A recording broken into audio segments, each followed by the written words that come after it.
Howdy, y'all! Pugs here with a rootin' tootin' new review. If you ain't already noticed, today I'm talking about Pest of the West, the third special of season 5. Alright, I'll drop the horrible accent now. If I was good at accents, I'd try to keep it up for the rest of the review, but one thing about me, I'm horrible at accents. Always have been. Anyway, I'm gonna need y'all to be appreciative of the graphics I cooked up for this review, because are they not cute? I love doing special episode graphics. Well, let me move on.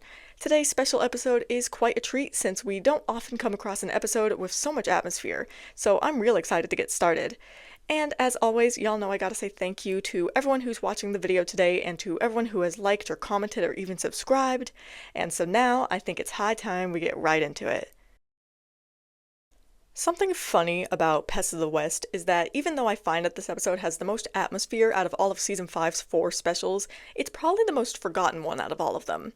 And I think that's because whereas Friend or Foe is loved and Atlantis Squarepantis and Whatever Happened to SpongeBob are infamous, this episode is just kind of more disliked, but it doesn't reach that level of infamy. So people don't really talk about it very much, and I think y'all know how I feel about that by now. We move into things pretty quickly for a special, as Patrick busts into the Krusty Krab talking about the mollusks are coming. Well, he does after we get an unfunny butt joke. I think the setup of this episode, where everyone's talking about famous ancestors, is pretty interesting, and I like hearing about the cast's famous family members. I thought the bit with Mr. Krabs was funny, especially once you consider how he shows up only to do a demonstration of a glorified bear trap and then just leaves. And thinking of how this episode at least begins with famous ancestors makes me think of something from my own life. When I was in high school, I took a genealogy class that required me to trace back my family through Ancestry.com. It also required me to submit my DNA to 23andMe, so my data is as good as sold. But anyway, so I've got no famous people in my line as far as I know. It doesn't help that a good chunk of my family can't be traced further than, I don't know, 150 years or so, if you're picking up what I'm laying down.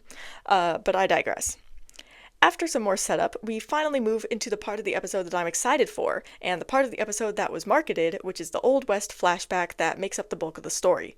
For as bad as it is when you put more than 2 seconds of critical thought into it, because ew, rugged individualism, ew, the continuing genocide of indigenous people that facilitated the setting, ew, the USA, I really like Old West settings. They're just so vibey.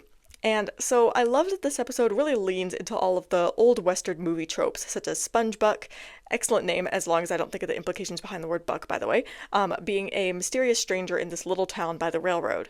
And everyone's Old West accents are hilarious to me, just like they were in the Cosmic Shake. Everyone's olden counterparts are super fun to see as well. But seriously, I just love SpongeBuck. Tom Kenny is really striking gold here with his voice. Like, he's just our SpongeBob with a funny voice. And his status as a newcomer makes for some fun situations that elevates this episode from being just a help-wanted retelling.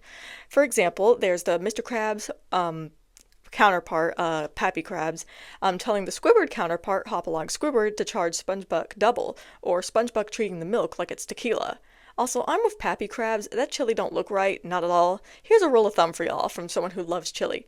If chili is all one color, especially if it's that orangey brown, run hard in the opposite direction because that shit's gonna be nasty.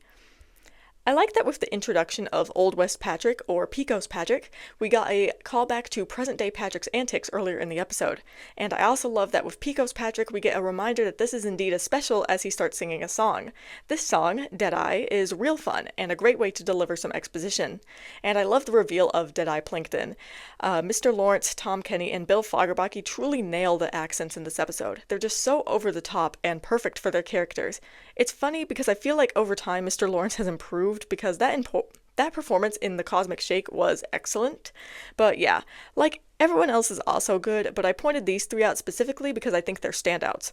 And I like that Plankton, or rather Deadeye, gets to be a certified menace in this episode too. The initial confrontation between SpongeBuck and Deadeye is entertaining and shows the dynamic that I love to see between SpongeBob and Plankton, even if these are different versions of the characters. I also really like the visual gag of the coffin jockeys. And because this episode is themed, we of course have to have some more Old West tropes, such as our hero being forced out of town briefly so that he can get his courage up and or train for the big showdown. Now, since this is SpongeBob SquarePants, this is going to take a comedic angle. SpongeBob hallucinating out in the desert is quite amusing, and it's while watching this scene that I realized that Cowbones in the Cosmic Shake is a reference to this episode, which isn't surprising given how much that level takes from this episode. And Pecos Patrick, once he reappears, is hilarious. And I love his little pep talk to SpongeBob. Their quick friendship is very wholesome.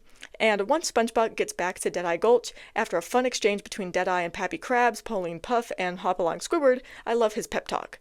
There's some funny moments throughout it, and I love the commitment to idiot friendship. I also loved the joke poking fun at the typical whispering sounds in media.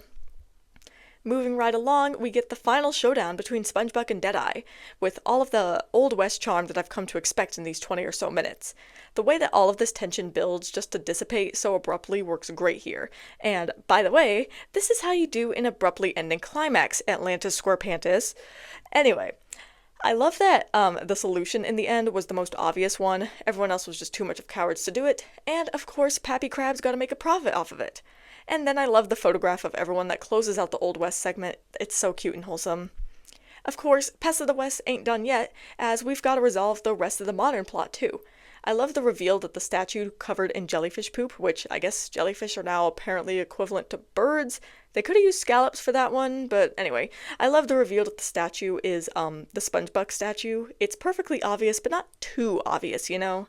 I think it would have been even better if they didn't reveal at the very beginning of the Old West segment that SpongeBob had a statue, and then I enjoyed a little bit of tongue-in-cheek humor about knowing the name SpongeBob SquarePants.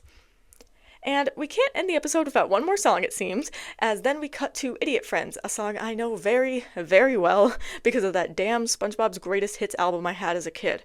I'd say I know this song word for word. I mean, it's pretty good, so I ain't ashamed of that. Alright, so this might be an unpopular opinion, but I really enjoyed Pest of the West. This episode is very charming to me, and is probably the most charming special of the season. It just feels loved, you know what I mean? Like, it feels like there was a lot of fun in making it, but maybe that's because I find it to be a very fun episode. I loved the vibes and atmosphere of this episode, and I appreciate that they really leaned into it with the setting, voices, outfits, music, and tropes. The humor is not top tier in this episode, but it's still pretty good in general, and there are only a few lulls here and there, especially in the beginning of this episode. That's why I'd say it fits nicely into my great tier, where it comes in with a score of 8.2 out of 10. As always, gotta end this video with some closing thoughts of mine.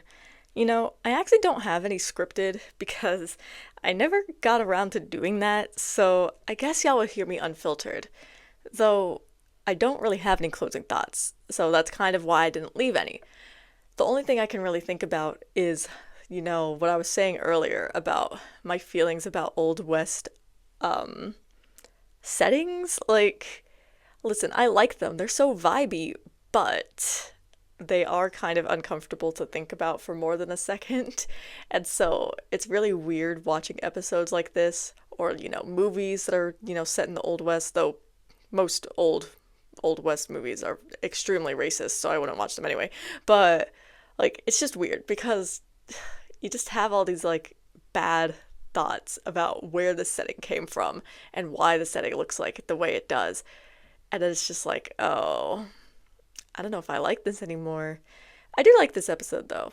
I like its vibes. I just love the vibes, okay? I just wish the Old West wasn't so racist. And then I could actually enjoy it more.